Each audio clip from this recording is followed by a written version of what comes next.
on the nature of summoning, the physics of manifestation, each fractal of God, temporarily entombed in its own mirror cabinet, constructed of beliefs born out of desires, which in turn are born out of fear, summons energy without interruption. Fractals summon either consciously or unconsciously. You cannot not summon energy, as your very nature is magnetizing and draws a matching holographic experience to you. Every being who is not enlightened will summon a spectrum of light and a spectrum of dark energy, born out of traumatic events from either the current life or a past life. Therefore, life can appear as a cocktail of light and shadow content. The mirror is neutral and simply reflects your level of union, light, with, or your belief in separation, shadow dark, from the source. You also cannot not have faith. You can either have faith in darkness, expressed as pessimism, materialism, depression, melancholy, cynicism, etc., or you can have faith in light, expressed as love, wisdom, compassion, inspiration, fusion, creativity, etc. Since the soul, which is a God fractal, is largely in denial of its shadow side, it summons dark energies through automatic thoughts of a negative nature and claims to be a victim of them, thereby denying ownership. This is the ego stage. Dark energy can only interfere with our lives and bring about the manifestation of suffering for as long as we have unresolved and disowned shadow parts that remain split off from conscious observation, light. The universe fully supports you in your summoning. Most people summon unconsciously since they are in denial of their shadows and therefore keep summoning dark energy while refusing to acknowledge their role in creating it, playing the victim. They are mostly trapped in memory, mind, or in the projection of memory into the future, expectation, also mind. Only when we become present and enter the now, the timeless dimension, can we insert a new program consciously and redirect energy toward a more beneficial karmic direction. The mystical practitioner begins, under instruction, to summon consciously, either through prayer, mantras, visualization, or feeling, which together can be summed up under the term intention, using the will consciously. Intention tells your energy where to go or what to attract to you, both perspectives being two sides of the same coin. A Muslim practitioner who chants Allahu Akbar tells his energy to magnetize in a way that pulls him close to the experience of God. A Buddhist may chant Om Mani Padme Hum to free himself from what is not God and magnetize toward what is God.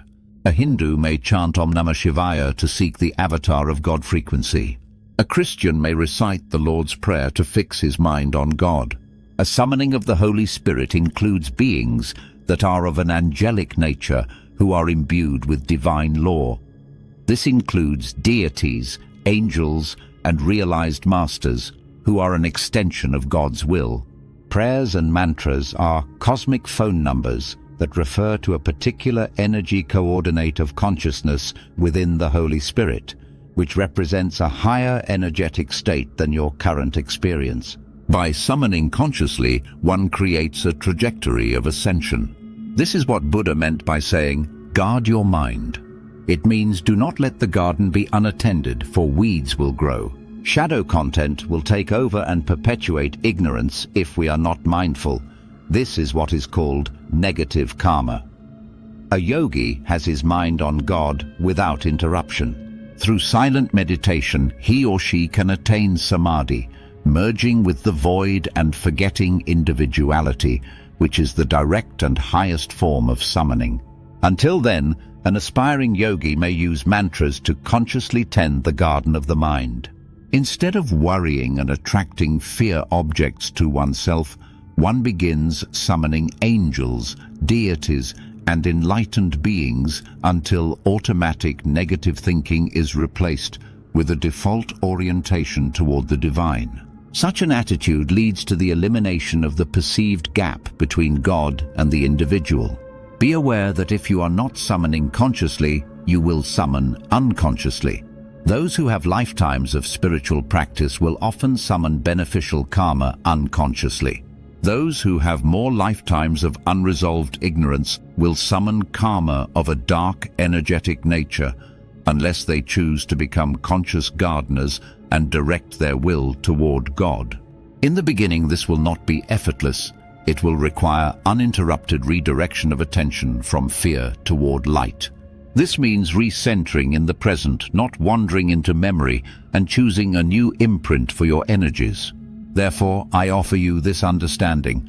Worrying is not a spiritual practice, but rather faith in darkness and ignorance. Be aware that there is a delay between intention and manifestation, as energy organizes more slowly in the physical world than in other realms. Thus, there is a delay between thought and its mirroring in reality. This is why many beings give up easily, claim that this does not work, and continue unconsciously drawing dark energy to themselves. Overcoming unconscious habits requires great discipline, which most beings do not feel worthy of. Due to hidden shame and guilt, they choose to avoid the light, since the light would lead to remembrance. To be disciplined, one must feel worthy of ascension, which is a form of self-love. Those who do not feel worthy of the light find rationalizations to avoid it. Those who seek to transmute their shadows because they have chosen to enter love will develop a practice to honor who they are. Everyone is held within divinity. A perfect plan of liberation exists for each individual. In its confusion, the ego uses guilt and doubt to produce a better plan. A plan designed to push divinity away and create comfort instead of realizing truth. In this way, the ego prolongs suffering. The ego seeks hope to avoid truth in the here and now. The concept of hope is opposite to enlightenment. Hope creates the illusion of salvation in the future. This is the source of suffering, to try to attain something outside of this reality. Enlightenment means to know beyond rational thought that the present moment is all there is. Nothing exists outside of the present moment. Future and past are illusions of the mind. Looking for hope means waiting for a ship that never comes. Accepting the now, exactly as it is. To not struggle with it.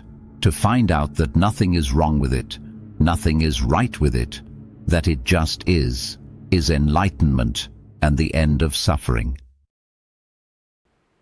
Dear beautiful souls, I'm Julian, the creator of this content. If you enjoy my work and you consider supporting me, please subscribe to the channel and ring that notification bell. It really makes a difference. If you are curious about the spiritual methods that I have been practicing that earned me access to the information presented to you on this channel, you may want to consider booking a private session with me. If you want to support me in a more direct way, there's also a PayPal donation link in the description below the video. All donations support me in my spiritual life, so I have time for meditations and yogic practices. But they also support the street animals that we have adopted in Peru and provide for their nutritional and potential medical needs. Furthermore, they may pave the way for the construction of a future monastery in the sacred valley of Peru. Thank you for watching. Be well.